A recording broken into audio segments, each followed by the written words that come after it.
Hello दोस्तों, आप सभी का हमारे यूट्यूब चैनल में स्वागत है।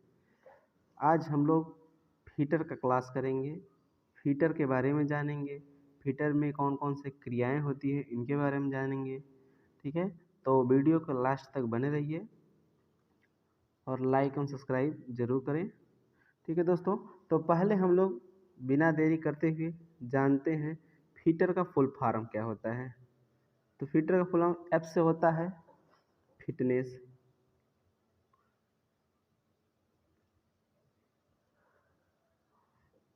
एफ से होता है फिटनेस।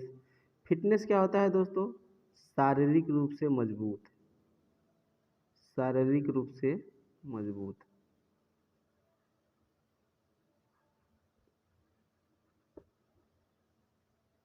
ठीक है, दूसरा होता है आई से।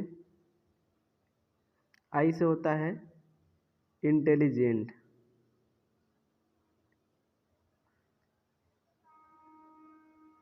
इंटेलिजेंट इंटेलिजेंट मतलब बुद्धिमान।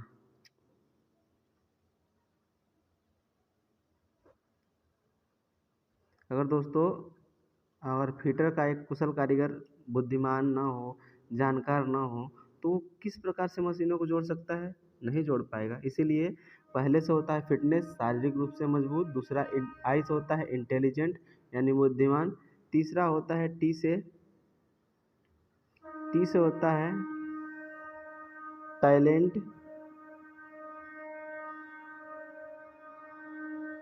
टैलेंट मतलब योग्यता।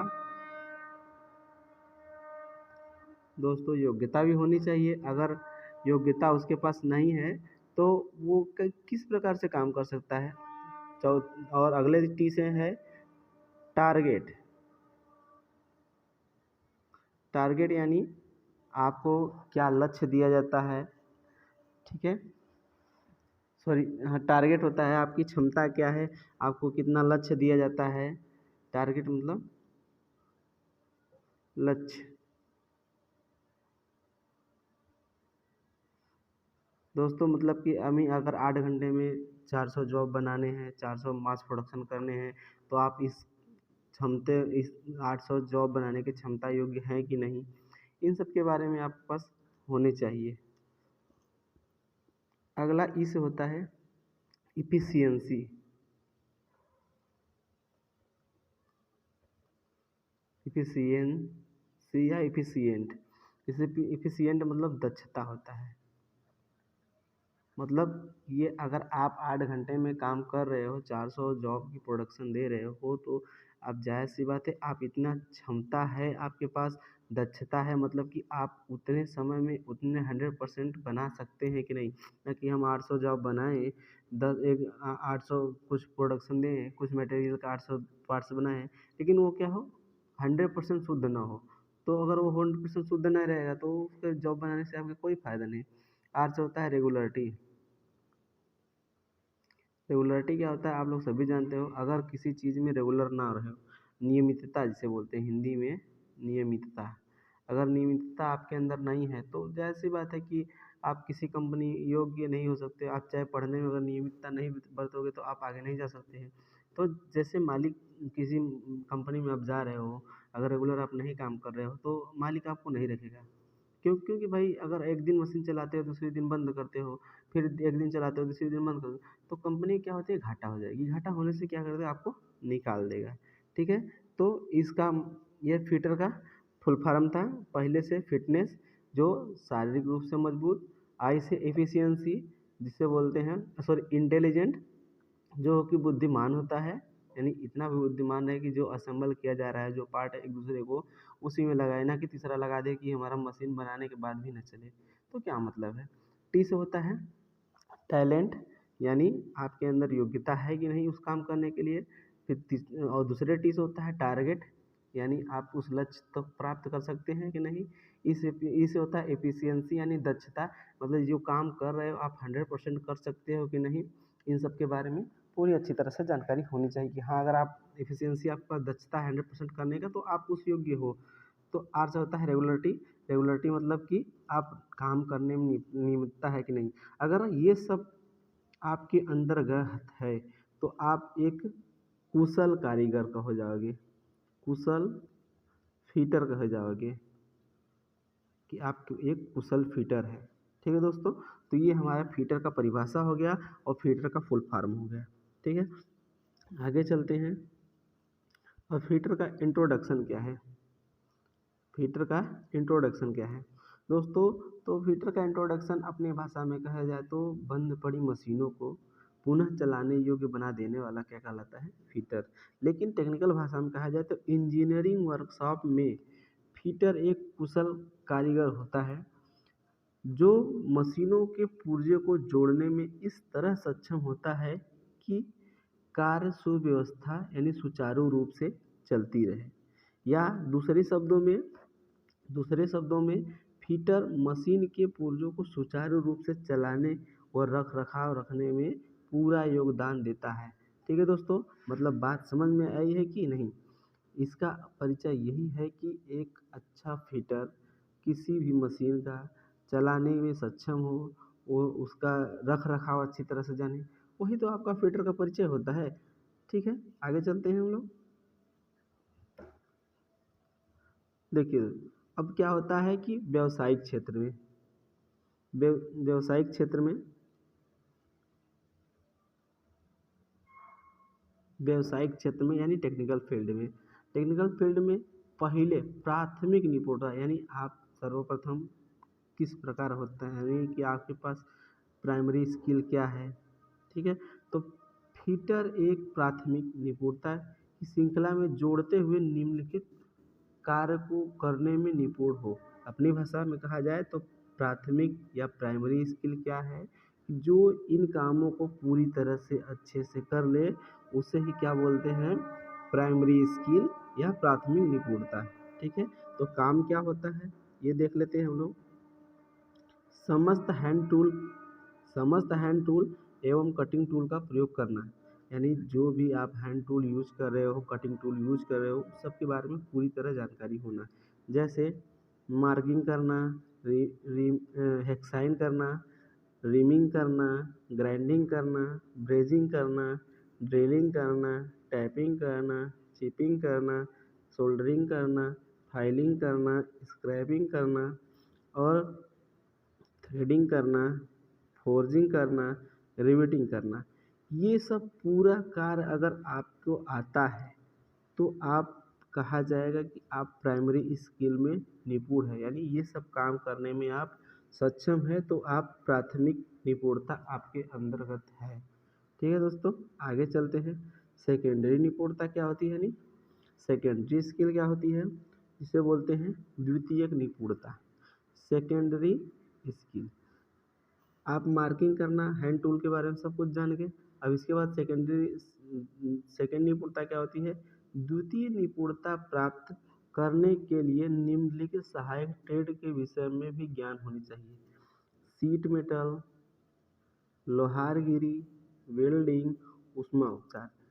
दोस्तों, क्योंकि अगर आपके अंतर्गत किसी मेटल के बारे में जानकारी ना हो, शीट मेटल के बारे में जानकारी ना हो, ब्लैक किस्म लोहारगिरी यानी फोर्जिंग वर्जिंग करना नहीं जानते हो, वेल्डिंग नहीं करना चाहते हो, हीट ट्रीटमेंट यानी ऊष्मा उपचार के बारे में नहीं जानते हो कि कब एनलिंग की जाती है, कब अब धातु को नरम किया जाए, कब कठोर किया जाए, इन सब के बारे में अगर नहीं जानते हो तो सेकेंडरी स्किल आपके अंतर्गत नहीं है। आगे चलते हैं। तीसरा होता है उच्च निपुणता। तीसरा क्या है? उच्च निपुणता। उच्च निपुणता क्या है कि इसे बोलते हैं हाई स्किल। क्या बोलते हैं इसे? High skill. इस श्रृंखला में फीटर पूर्ण रूप से एक क्षेत्र में उच्च निपुण होता है। वह कारीगर उस व्यवसाय में पूर्णतः सफल होता है। जैसे कि कोई फीटर अगर किसी क्षेत्र में 5 से 10 साल का अनुभव प्राप्त कर लेता है तो वह उस क्षेत्र में पूर्णतः निपुण होता है। जैसे कि आपको उदाहरण दे दिया जाए कि आप किसी क्षेत्र में 10 साल काम कर लेते हो तो उस सब के बारे में आप मास्टर कहे जाओगे, तो यह आपका तीसरा उच्च निपुणता हाई स्किल कहा जाता है। ठीक है दोस्तों, अब आते हैं हम लोग फीटर के प्रकार। तो फीटर कितने प्रकार के होते हैं? अब आते हैं हम लोग फीटर के प्रकार।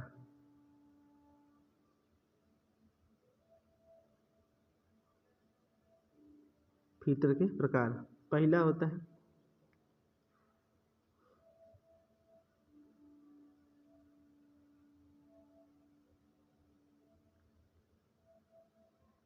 फीटर के प्रकार, कार्य के अनुसार फीटर विभिन्न प्रकार के होते हैं। ठीक है, पहला बेंच फीटर, जिसे जनरल फीटर हम लोग कहते हैं। अब बेंच फीटर के अंतर्गत क्या क्या करना होता है, हम लोग इस बेंच फीटर अर्थात बेंच पर कार्य करना व फिटिंग करना अच्छी तरह जानता हो। बेंच दूसरा होता पॉइंट है, बेंच फीटर को हाथ से कार्य करना पड़ता है, यानी हैंड टूल की अत्यधिक प्रयोग करना पड़ता है, यानी जितने भी हैंड टूल्स है, आपका फाइल एक्सेल इत्यादि, उन सब के बारे में पूरी तरह जानकारी होना चाहिए। बेंच फीटर को अधिकतर कार्य फाइल से करना पड़ता है, इसका अतिरिक्त सूक्ष्ममापी यंत्रों का भी ज्ञान होना चाहिए।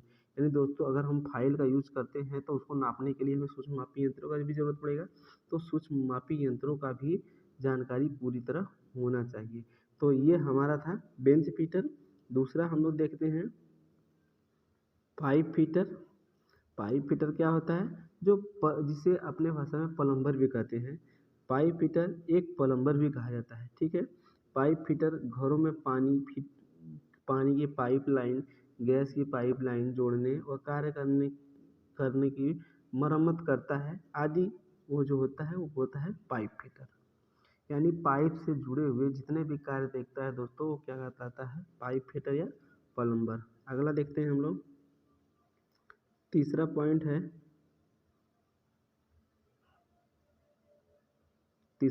है, फैब्रिकेशन फीटर। अब ये फैब्रिकेशन फीटर क्या होता है, धातु की चादरों को रिवेटिंग जोड़ों के अनुसार कई चीज़ों का निर्माण करना फैब्रिकेशन कहलाता है, और जो इसका निर्माण करता है उसे फैब्रिकेशन फीटर कहते हैं। दोस्तों, जैसे कि आप बक्सा उक्सा बनाते हैं जो, उसे बोलते हैं फैब्रिकेशन, या तो फिर मोची जो होता है वो लेदर का काम करता है, उसे कहते हैं फैब्रिकेशन फीटर। दूसरा पॉइंट में आपको संदर्भ दिख रहेगा, इस प्रकार के फीटर सीट मेटल द्वारा ट्रक, बर्तन, बाल्टी, अन्य जरूरी सामान बनाते हैं, बॉक्स का निर्माण करते हैं, क्या कहते हैं, फैब्रिकेशन फीटर। अगला देखते हैं दोस्तों,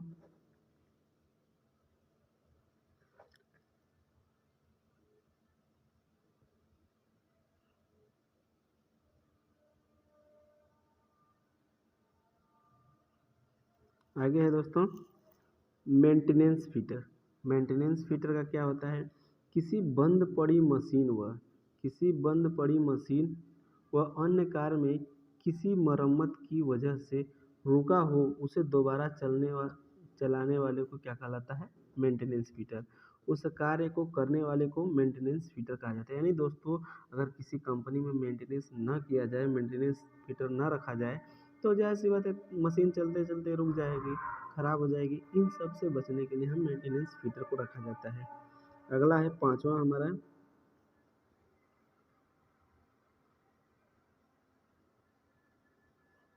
है असेंबली फीटर। असेंबली मतलब एक दूसरे पार्टों को जोड़ना। तो किसी भी मशीन को अलग अलग पुर्जों को जोड़ना असेंबल फीटर कहलाता है। ठीक है, छठवां होता है हमारा डाई फीटर। डाई फीटर मतलब कि डाई के द्वारा कम समय में अत्यधिक उत्पादन किया जाता है। जैसे आप लोग देखोगे गांव घरों में, अब पहले डाई मतलब आप देखते हो हर अलग अलग लोटा होता है या गिलास होता है, इन सब का डाई बन जाता है।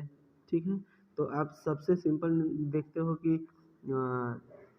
आप घरों में आप लोग देखते हो कि जो गुझिया बनता है, तो गुझिया को क्या करते हैं कि उस रोटी की तरह बनाकर उसमें मटेरियल चीनी उनी भर के, एक वो काटने वाला होता है, वो डाई होता है ना, जैसे जैसा फूल चपका होता है उसको हम लगा देते हैं, तो क्या होता है उस गुझिया पर चिपक जाता है, गोल सा बन जाता है।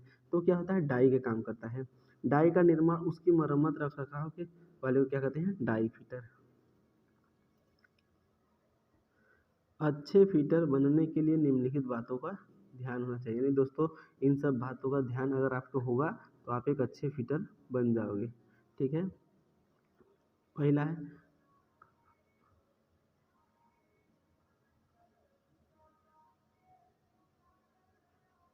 अपना अपने कार्य पर शुरू करने से पहले ड्राइंग को 2-3 बार समझें। अगर आपको कुछ बनाना है तो इंजीनियर द्वारा दी गई ड्राइंग आप नहीं समझेंगे तो यानी ड्राइंग जो दी गई है उसको नहीं समझेंगे तो आप अपने काम को अच्छे से नहीं कर सकते हैं। दूसरा, ड्राइंग के अनुसार टूल और मशीनों को सूची बनाएं, यानी हमें कौन सा जॉब बनाना है तो उसके अनुसार हम टूल का चयन करेंगे और किस मशीन को ले जाकर क्रिया करनी है उसका चयन करेंगे। अगला बात, किए जाने वाले ऑपरेशन को क्रमबद्ध सूची में बनाओ। अगर पहले जैसे कि हम क्या करना है तो पहले किसी भी जॉब को बनाने के पहले हम लोग मार्किंग करते हैं, नापते हैं, तो फिर उसको नापते हैं, फिर उसके बाद मार्किंग करते हैं, फिर उसके बाद कटिंग करते हैं, हेक्साइन करते हैं। तो ये सब जो क्रियाएं होती हैं उन सबको एक लिस्ट बनाया जाता है। अगला आता है, प्रयोग में लाए जाने वाली मशीनों को भली भांति साफ कर ले एवं लुब्रिकेंट का प्रयोग करते हैं। अगर हम लोग काम कर रहे हैं तो मशीनों को साफ होना चाहिए, और जब यदि कटिंग कर रहे हैं तो उस पर समय अनुसार उस पर कूलेंट का ही प्रयोग करें। ठीक है। अगला है, व्यक्तिगत सुरक्षा का भी ध्यान दें। यानी कि दोस्तों, अगर आप आप अगर मशीन पर काम कर रहे हैं तो अपने शरीर के बारे में ना, जैसे कि बड़े बड़े धागे धागे हाथों में पहने हो, बड़े बाल हो, इन सबको फंसा के आपको दुर्घटनाएं हो सकती है, तो इन सबको अपनी स्वच्छता के बारे में ध्यान दें। अगला होता है, जिस मशीन के बारे में जानकारी न हो उस पर कार्य नहीं करना चाहिए। अगला, अपने पैरों और उपकरणों को साफ रखें।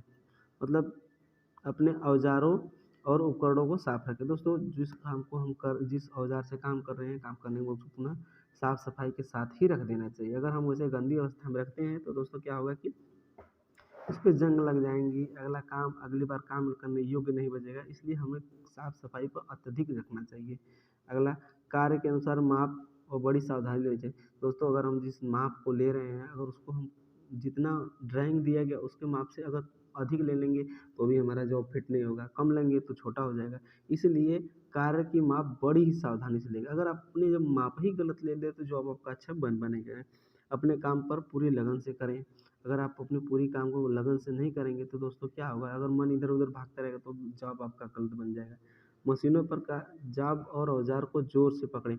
अगर आप जैसे टर्निंग कर रहे हो, ड्रिलिंग कर रहे हो तो जॉब को अच्छी तरह बांधें। अच्छी नहीं बांधेंगे, क्या पता टूल उसमें फंसा है और आपको जॉब छटक के पैरों से लग जाए, हाथों गोड़ कहीं भी लग जाए। अगला है, कभी भी कार्य करते समय ढीले कपड़े का नहीं पहनना चाहिए। दोस्तों, अभी कार्य करते समय ढीले कपड़े का नहीं पहनना चाहिए, क्योंकि आप बताएं अभी कि आपको मशीन चल रहा है उसमें फंस गए तो आपको चोट ले जाएगी।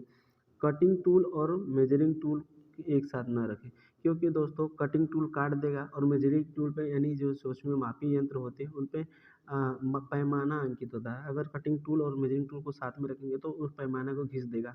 जब घिस देगा तो उस टूल की जब माप ही हम नहीं ले सकते, इसलिए एक साथ नहीं रखना चाहिए। अपने सीनियरों अधिकारों का आदर करें। अगर सीनियर जो सुझाव दे रहे हैं उन सब के बारे में अच्छी तरह जानें। सभी सभी कार्यों को सुरक्षा एवं नियमों का ध्यान रखकर ही करना चाहिए। दोस्तों, अगर कोई कार्य दिया गया है कि ये करने से पहले हम निर्देश दिया जाता है और निर्देश अगर नहीं समझ से पढ़ पाते हैं तो दुर्घटनाएं होने के अत्यधिक चांस होते हैं। अगला है, दुर्घटना होने पर घायल व्यक्ति को डॉक्टर आने से पूर्व प्राथमिक चिकित्सा देनी चाहिए। दुर्घटना होने से पहले अगर जो आपने प्राथमिक चिकित्सा देनी चाहिए, अगर और उच्च अधिकारियों को सूचना देनी। अगर कंपनी में अगर घाव लग जाता है किसी को तो पहले क्या है, जैसे हाथ कट गया तो भाई साहब उसको हम दबाएं, क्योंकि खून अगर ब्लड निकल जाएगा तो ऑटोमेटिक आदमी बीमार हो ज़्यादा गंभीर हालत में चला गया। तो प्राथमिक चिकित्सा मतलब कि डॉक्टर के ले जाने से पहले या फिर हॉस्पिटल ले जाने से पहले उससे हम अपने ट्रीटमेंट करें, यानी कि हाथ कट गया तो उसे दबा दे या बांध दे किसी से, जिससे आगे ब्लड ज़्यादा ना निकले। और इसकी सूचना हमें तुरंत अपने सुपरवाइजर या अपने उच्च अधिकारी से आप तो देना ज़रूरी चाहिए। ठीक है दोस्तों, तो ये रहा हमारा आज का वीडियो। अगर आपको वीडियो अच्छा लगे तो लाइक एवं सब्सक्राइब ज़रूर करें, जिससे कि आने वाले वीडियो का नोटिफिकेशन ज़रूर मिलता रहे। और दोस्तों, मैं पूरी जी शुरू से लेके अंत तक आपको पूरी फिटर के बारे में गहराई से डीपली तक पढ़ाऊंगा दोस्तों। ठीक है, तो वीडियो लाइक एवं सब्सक्राइब जरूर करें। धन्यवाद। एक देखिए थोड़ा सा ब्रैकेट में क्या लिखा है, एक देश की जनता कार्य एवं कुशलता ही होती है उसकी संपत्ति है, और उच्च कोटि की कार्य कुशलता ही इसका परिणाम है। दोस्तों, ये बोल रहा है इस ब्रैकेट में, इसकी बहुत ही अच्छी लाइन है दोस्तों, इस बारे में देख लें। एक देश की जनता की कार्य कुशलता उसकी संपत्ति है। अगर उस देश की जनता कुशल, शिक्षित, ज्ञानी हो तो उस देश का विकास ऑटोमेटिक होता है। जैसे आप परिवार में देख लो दोस्तों, अगर परिवार में एक एक लोग का नौकरी लग जाता है तो धीरे धीरे सभी का नौकरी लग जाता है ना। ऐसे ही ये छोटी सी लाइन से उन्होंने निर्देश दिया है कि आप भी एक अच्छे कारीगर बने, जिससे कि आपकी फैमिली के बैकग्राउंड अच्छा होता रहे। जो जायज़ सी बात नहीं कि दोस्तों आपका ही प्राइवेट नौकरी लगे, सरकारी नौकरी भी अच्छी लगती है। अगर एक बार सरकारी नौकरी आप लग गई तो आपके घर की बैकग्राउंड बहुत अच्छा हो जाएगा, आपके आने वाली पीढ़ियों को सुधर जाएगा। तो दोस्तों बड़ी मेहनत से पढ़ाई करो, ताकि कम समय में कम उम्र में ही नौकरी पाने का चांस रहे। ठीक है दोस्तों, अगर वीडियो अच्छा लगे तो लाइक एंड सब्सक्राइब जरूर करें। धन्यवाद।